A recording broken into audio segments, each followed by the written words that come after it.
There's one road into this neighborhood, one bridge, one tunnel carved through a granite ridge, and it says on the deed that I own it. Every single resident, every delivery truck, every HOA board member driving their spotless Lexus to their Tuesday night meeting drives through MY Tunnel. They just didn't know it yet, but they were about to find out. Let me back up 18 months. I'm not a developer. I'm not some real estate shark. I'm a guy who spent years watching land auctions online the way other people watch Netflix. So when a listing showed up for 1,200 acres of raw mountain land in the rural foothills, priced at about $600 an acre, I did the math, borrowed against everything I had, and bought it.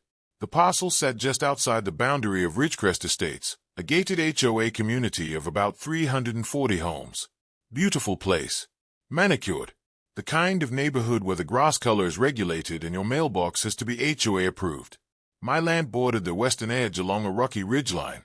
What made the parcel interesting, and what my real estate attorney pointed out, almost as a footnote, was that the survey included what the original deed described as a private vehicular passage tunnel, constructed 1987, running 340 feet through the Ridgecrest Granite Formation.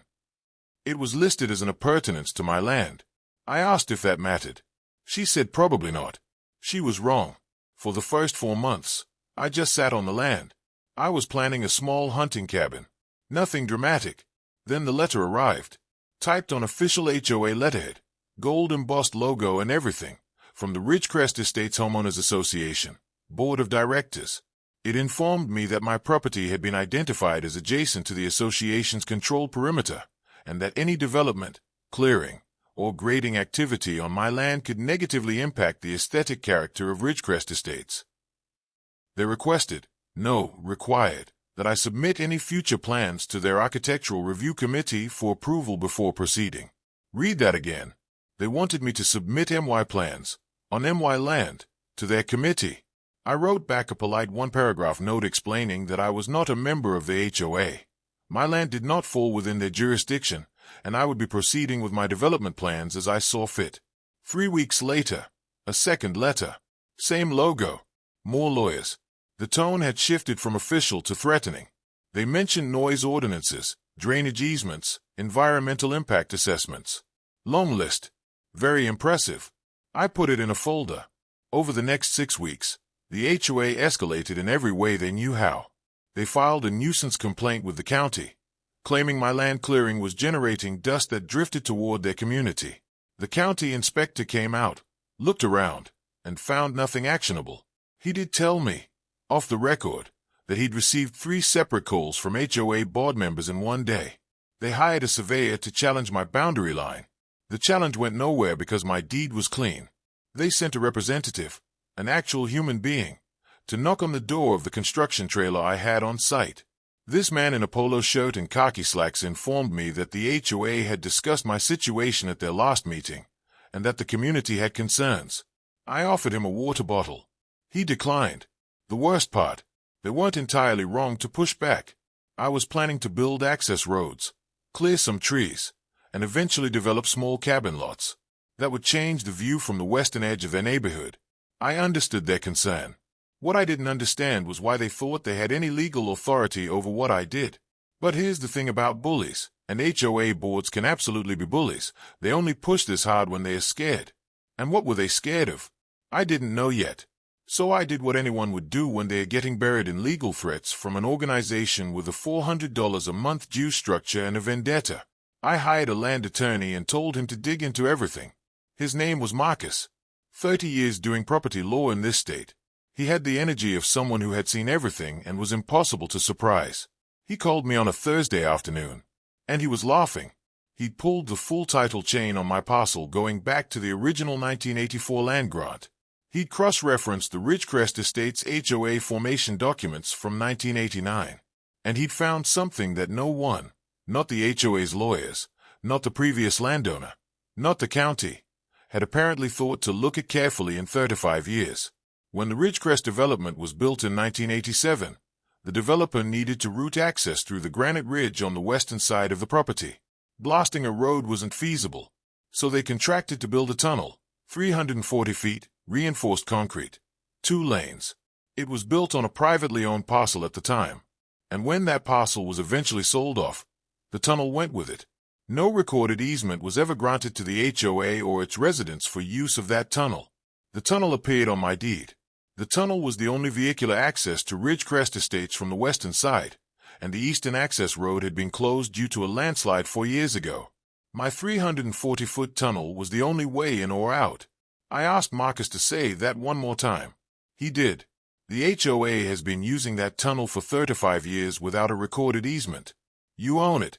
You own the tunnel. You own the approach road on your side, and you have no legal obligation to allow passage. I sat with that for a long moment. What are my options? I asked. Marcus listed them out. I could do nothing, continue as I had been, ignore the tunnel entirely. I could negotiate, approach the HOA and offer to formalize the easement in exchange for something. Or I could assert ownership, notify them of the legal situation, and let them respond. I asked what would happen if I just closed it. He said that was an option too. Technically. Legally. Though he strongly recommended I not do it without notice. I asked how long I'd need to give them. He said reasonable notice in most courts is considered 30 days minimum. I said let's give them 60. And let's do it in writing. Certified mail. The letter went out on a Monday. It was 4 pages, single-spaced, written in the kind of legal language that makes your eyes go slightly blurry. But the core of it was simple. We had conducted a title review. We had identified a privately owned tunnel and access road currently in use by residents of Ridgecrest Estates. We had found no recorded easement granting such use.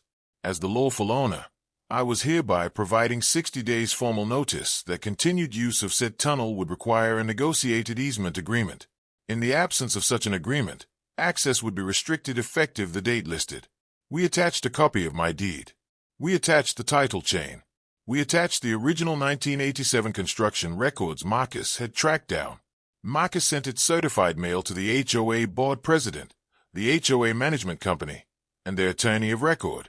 I drove out to the land that afternoon and sat on the tailgate of my truck looking at the tunnel entrance.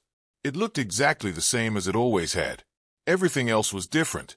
Within 48 hours, my phone rang. Unknown number. I let it go to voicemail. The HOA board president, a man I'll call Gerald, left a 4-minute message that started formally and ended with him calling the situation an act of outright hostility. He said the community was blindsided. He said this was clearly some kind of mistake or misunderstanding. I didn't call back. 3 days later, their attorney called Marcus. Marcus later told me the conversation lasted 11 minutes and that the attorney spent the first 7 of them trying to find a procedural flaw in our notice. There wasn't one. The following week, Gerald himself drove out to my land in a silver Range Rover and knocked on my trailer door. I opened it. He stood there in a fleece vest and a forced smile and told me that the board had voted unanimously to invite me to a community meeting to discuss options. He said the residents were worried. He said some of the elderly homeowners were frightened about what would happen if the tunnel closed. I said I understood that, and I was willing to talk. He looked like someone had removed a stone from his chest. I added that I would need to see a written proposal from the HOA's legal team before attending any meeting, so we could negotiate in good faith. He drove away. The written proposal came within 4 days. It was the fastest document I had ever seen a homeowners association produce. They offered a one-time easement payment of $8,000. Marcus laughed so hard I thought he was going to drop the phone. We counted at $340,000, $1,000 per linear foot, plus an annual maintenance fee, plus an easement agreement that gave me the right to close the tunnel for up to 2 weeks per year for maintenance. They signed in 19 days. Here's the part people always ask about. Was I actually going to close it? Honestly, no. I'm not a monster. Those are people's homes. Their kids drive through that tunnel to get to school. But I was going to develop my land. And the HOA had spent months trying to bully me into submission over something they had zero authority to control. They discovered that the person they were pushing around happened to own the only door into their neighborhood. The lesson, I think, is pretty simple. Before you threaten someone, find out what they own. I still drive past that tunnel sometimes. It's still mine.